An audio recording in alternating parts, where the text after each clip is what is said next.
Koputame uksele. Tere, Egon! Tervist! Kas rallimeestel on ka mingi spetsiaalne käepigistus nagu nendel motikavendadel või kuidas rallimehed tervitavad? No sellist secret handshake ausalt öeldes ei tea. Teeme siis niisama, tervist! Tervist! No nii, et siis Kaur Motorsport Service. Kas tegemist on siis nagu rallitiimiga või kuhu me sattunud oleme? No Kaur Motorsport oma algses olemuses on rallitiim, millel on siis tänaseks üle 15 aasta kogemust, aga et seda kogemust nagu mitte ainult endale hoida, siis täna jagame ka tänavaliiklejatele, et põhimõtteliselt pakume remondi ja erinevaid hooldustöid kõigile neljarattalistele tänavaliikuritele. Et siin ongi näiteks üks Škoda, et siin natuke sattus tahket elusloodust ette, et hankisime mõned soodsa hinnaga uued jupid, et paneme need külge, remondime ära ja teeme kiire värvi ja saab uuesti kiirelt liiklusesse naasta. Selge, kõlab hästi. Egon, töökoja kõige väärtuslikum vara ja kõige edu alus. Mis see on?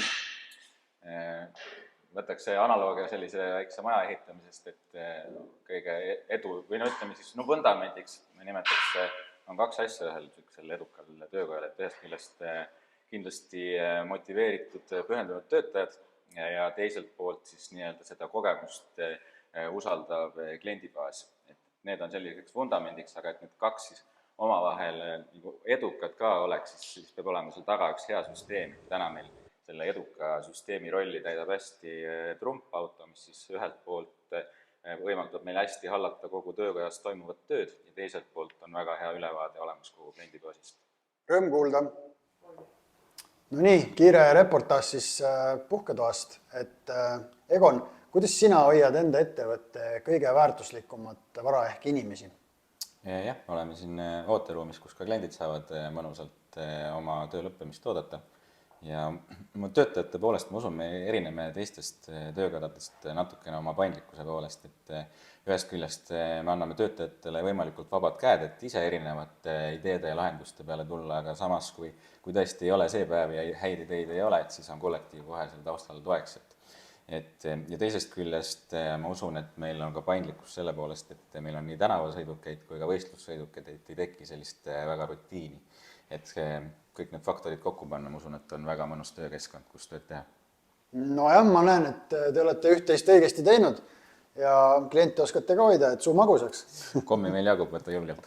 Nii, nüüd on lihtne küsimus. Kuidas kliendid teid üles leiavad? Ühest küljest kindlasti sotsiaalmeedia kaudu, et isegi teeme ju siin erinevate reklaami läbi erinevate kanalite. Tegelikult kasutame ka tavapäraseid ajalehti, erinevaid reklaamplakati võimalusi. Aga täna ju tegelikult kõige lihtsam on otse meie kodulehelt vajutada broneeri nuppu, et meil on tehtud väga mugav liidestus trumpauto broneerimissüsteemiga, et valida lihtsalt broneeri, kui sisestada auto registrinumber ja juba saab aega valida. Suurepärane. Nüüd on siis kiire küsimuste voor. Et millist äppi Egon Kaur oma telefonis kõige rohkem kasutab? Oota. Kui Chrome liigitub äppi alla, siis Chrome'i, et siin praegugi on trumpauto ees. See on ju reklaam, see on baasreklaam. See on küll baasreklaam praegu. Selge. Millega Egon Kaur ise igapäevaselt sõidab? Igapäevaselt sõidan, kuna kogu eelarve ikkagi läheb suhteliselt sinna ralliauto alla, siis igapäevaseks sõidukiks on 2007 aasta Audi A4, et täitsa esiveolne ei ole isegi 4-veolne. Pigem valisin sootsa kütusekulu järgi. Õige. Milline on sinu lemmikmoodul trumpautos? Ma väga mugav on just see liidestatus maanteeametiga, et sisestad põhimõtteliselt autonumbri ja ma saan kogu info sealt kätte ja ma saan tegelikult selle täna kiiremini kätte, kui maanteeameti enda kodulehelt seda otsima hakata, et põhimõtteliselt autonumbri sisse ja ma näen juba parameetrid ära, et mul endalgi on mõnikord lihtsalt vaja näha, millist mootorit mõni auto kasutab, mitme kilovatine, et väga kiirelt saan info kätte. Väga lahe. Mis on Kaur Motorsport Services esimene saadaolev hooldusremondi aeg? Ma ütleks, et tänu trumpauto selle ehitatud süsteemile meil on vabu aegu tegelikult suhteliselt palju võimalik leida, sest me oleme paindlikud tänu oma autospordi poolele. Meil on küll ühest küljest projektid, et mida me nagu teeme, aga meil on võimalik vahepeal selliseid paaritunniseid aegu vahele tekitada, et ka tänavalt tulles saaks kiirelt oma mure lahendatud. Väga lahe. Ja siis on selline küsimus, et mitu karikat sul kokku on täpselt?